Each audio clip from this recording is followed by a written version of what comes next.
Alright, what's up, guys? Last week I saw F1 starring Brad Pitt, Damson Idris, Javier Bardem, and Carrie Colden. And this movie, man, it cost a lot of fucking money. It's directed by the same, directed by Joseph Kosinski, the same guy that did Top Gun Maverick. It's made by Apple, but produced by Apple, made by Apple. And I know a lot of people talk about that, like it costs like $400 million, I think, but like I know that Apple wants to buy F1, and I look at anything like I've only been in the F1 for probably 3 or 4 months because of this movie. And what I've quickly learned about F1 is a money sport, and everything that F1 does is about long-term advertising. You know what I mean?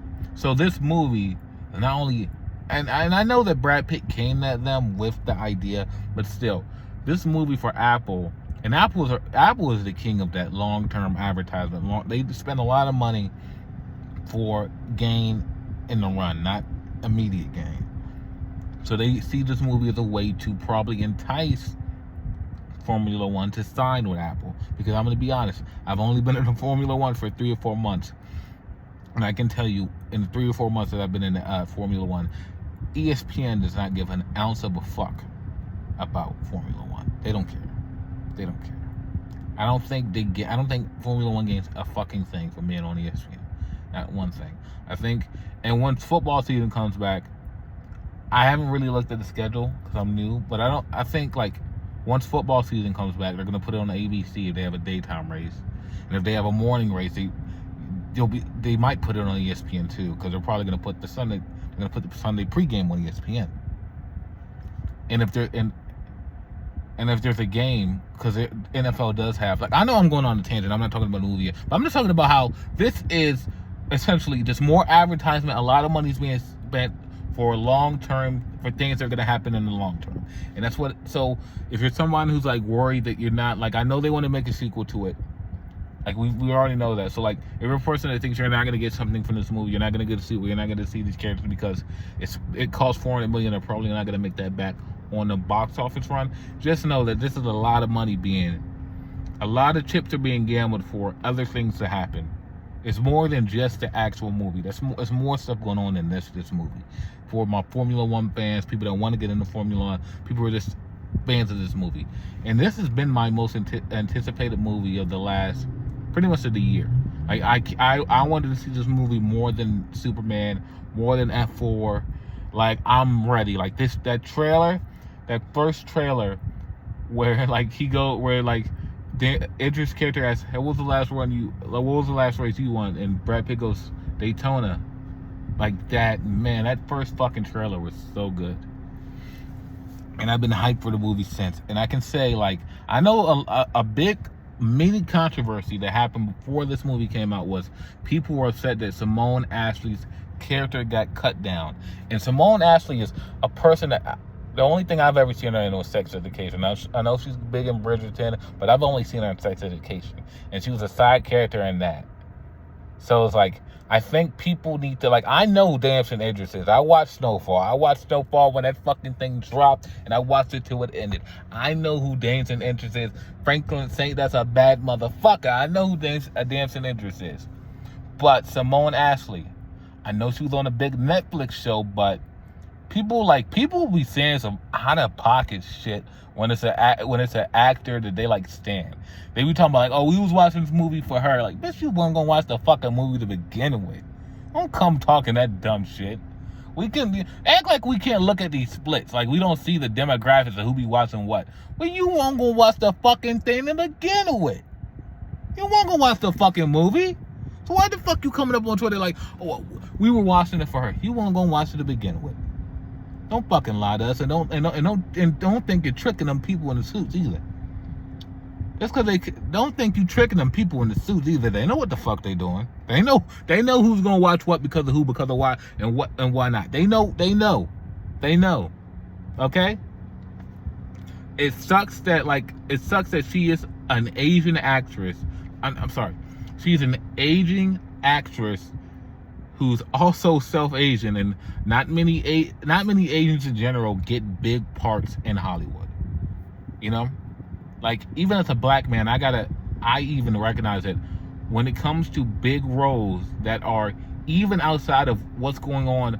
Like even when it's a role that doesn't focus on a black person's race, they are the second pick to get a role that's not going to focus on your race before anyone else in Hollywood. You know what I mean? I can understand that. So it's like when I see that a lot of Asians, a lot of Latino people, they don't get roles that don't focus on their heritage or their culture. Like it's a big thing. Like the only black actor in Hollywood, I know that's not like I'm saying this, like Will Smith. Like you want to think of an actor that a person of color actor that gets roles that don't focus on their culture or the color of their skin. That's Will Smith.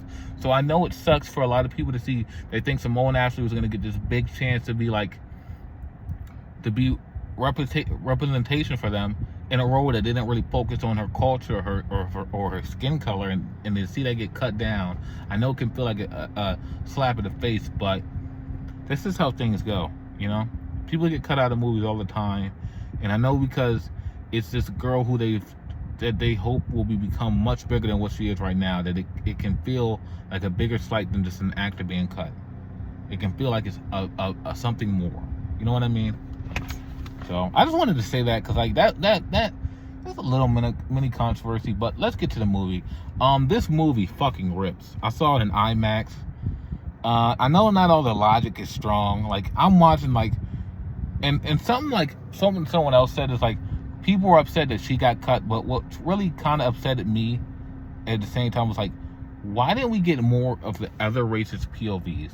Like you got Sonny, really what he's doing for like the first hour of the movie, he's cheating hard. Yesterday, Max is going off yesterday. If you're watching the movie, he was going off in the British Grand Prix yesterday.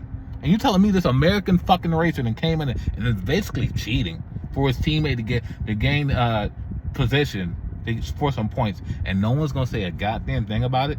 He's cutting off the big drivers, and no one's gonna say anything about it. If this movie needed anything, it needed more. It just needed more from other drivers reacting to what Sonny was doing and what the team were doing. You know what I mean? We just needed more people being, hey, why the fuck is this guy racing like this? Is someone going to do anything about it?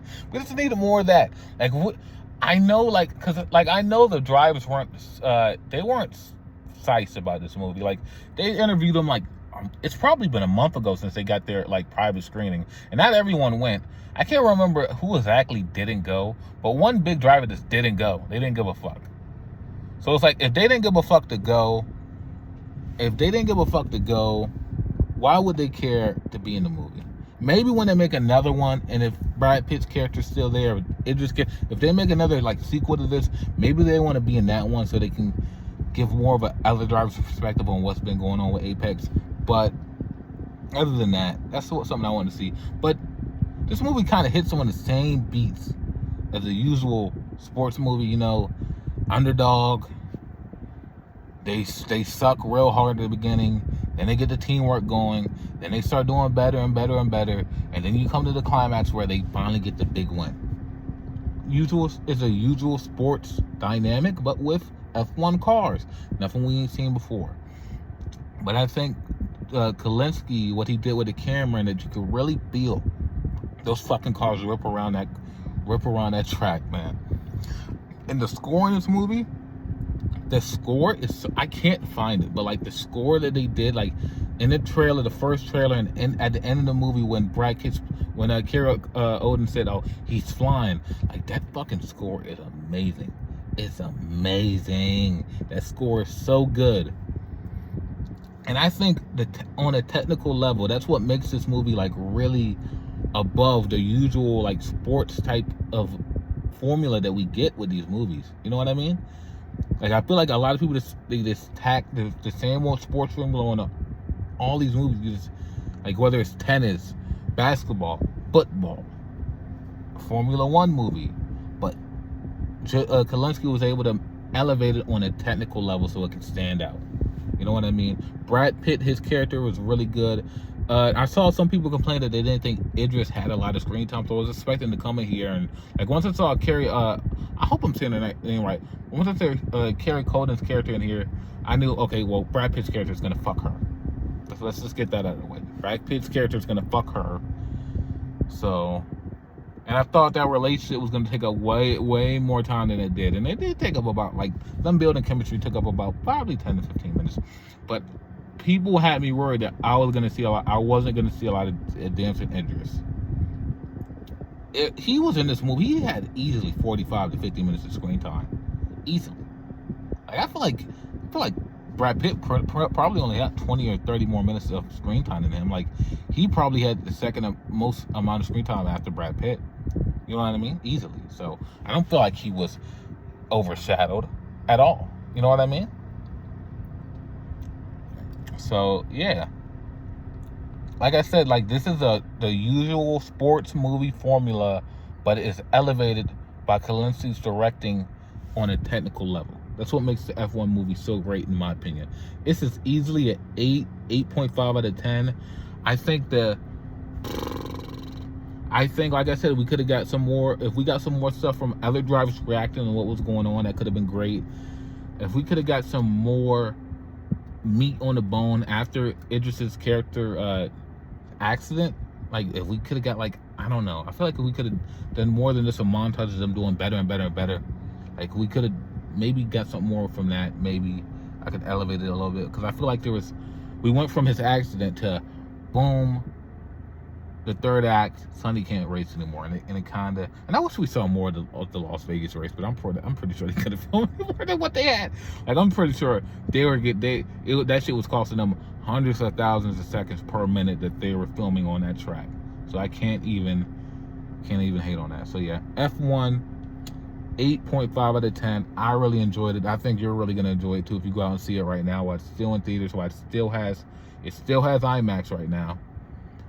Because Thursday they lose. Thursday F1 movie loses IMAX to Superman. So you got until Thursday to see this thing in IMAX, or it's done. So yeah, F1 movie, 8.5 out of 10. Peace.